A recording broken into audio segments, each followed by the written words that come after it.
अब इंसाफ के लिए बरसों का इंतजार नहीं, बस 24 घंटे। बिहार में सम्राट चौधरी का वो ऐलान जिसने भू माफियाओं की रातों की नींद उड़ा दी। क्या वाकई बिहार में अब योगी राज शुरू होने वाला है? सिर्फ एक एप्लीकेशन और माफिया का साम्राज्य मिट्टी में। सम्राट चौधरी ने बिहार की जनता को वो ताकत दे दी जिससे बड़े बड़े बाहुबली अब थर थर कांप रहे। आखिर क्या है ये 24 घंटे वाला नया कानून? नीतीश सरकार का अब तक का सबसे बड़ा और कड़ा फैसला। सम्राट चौधरी ने माफियाओं को दे दी खुली चुनौती, या तो अपराध छोड़ दे या बिहार छोड़ दो। क्या बिहार की राजनीति से अब माफिया राज का अंत तय है? बिहार की राजनीति में इन दिनों एक ही शब्द की गूंज है, बुलडोजर। उत्तर प्रदेश में जो योगी आदित्यनाथ ने किया, क्या वही कहानी बिहार में दोहराई जाने वाली है? बिहार के उप मुख्यमंत्री सम्राट चौधरी ने भू माफियाओं और अपराधियों को जो अल्टीमेटम दिया है, उसने पूरे राज्य के अपराधियों में हड़कंप मचा दिया है। सम्राट चौधरी का सीधा संदेश है, अब तारीख नहीं मिलेगी, सीधा न्याय होगा। सिर्फ एक आवेदन दीजिए और 24 घंटे के भीतर माफिया की अवैध संपत्ति पर बुलडोजर गरजने लगेगा। आखिर सम्राट चौधरी ने किसे ललकारा है और बिहार में जमीन कब्जाने वालों का हश्र क्या होने वाला है, जरा देख लीजिए। बिहार में जमीन कब्जाना एक पुराना नासूर बन रहा है। गरीब अपनी मेहनत की कमाई से जमीन खरीदता है, लेकिन दबंग उस पर कब्जा कर लेते हैं। इसी समस्या को जड़ से खत्म करने के लिए सम्राट चौधरी ने एक नया और सख्त नियम पेश किया है। उन्होंने स्पष्ट कहा कि अगर किसी अपराधी या माफिया ने किसी की जमीन पर अवैध कब्जा किया है तो पीड़ित को अब सालों तक कचहरी के चक्कर काटने की जरूरत नहीं। पहला कदम आपको ये उठाना होगा कि पीड़ित व्यक्ति को प्रशासन के पास एक ठोस आवेदन देना होगा। दूसरा कदम, प्रशासन उस शिकायत की त्वरित जांच करेगा। तीसरा कदम, और अगर शिकायत सही पाई गई तो 24 घंटे के भीतर बुलडोजर उस अवैध निर्माण को मिट्टी में मिला देगा।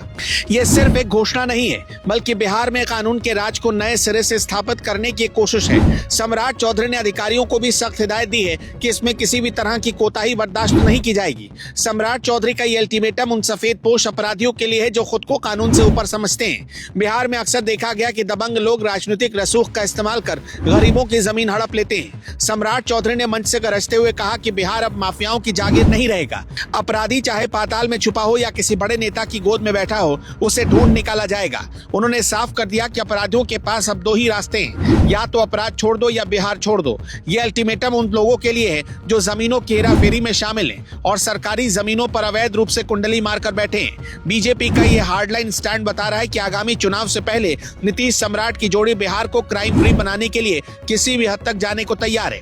राजनीतिक विश्लेषक इसे बिहार में योगी मॉडल की एंट्री मान रहे हैं। यूपी में बुलडोजर ने जिस तरह अपराधियों की कमर तोड़ी, बीजेपी उसी फॉर्मूले को बिहार में आजमाना चाहती है। सम्राट चौधरी अपनी पगड़ी वाली कसम के लिए जाने जाते हैं और अब उनका ये आक्रामक अवतार जनता के बीच काफी लोकप्रिय हो रहा है।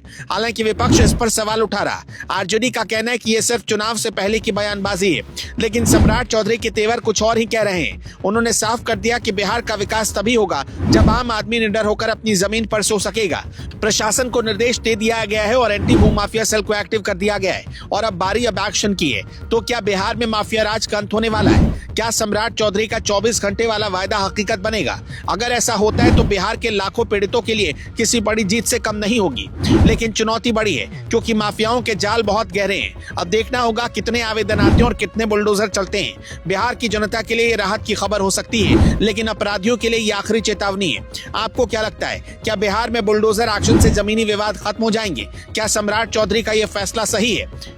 अपनी राय हमें कमेंट बॉक्स में जरूर दें। अगर आपको ये जानकारी पसंद आई तो वीडियो को लाइक करें और बिहार की हर बड़ी खबर के लिए हमारे चैनल को सब्सक्राइब करें।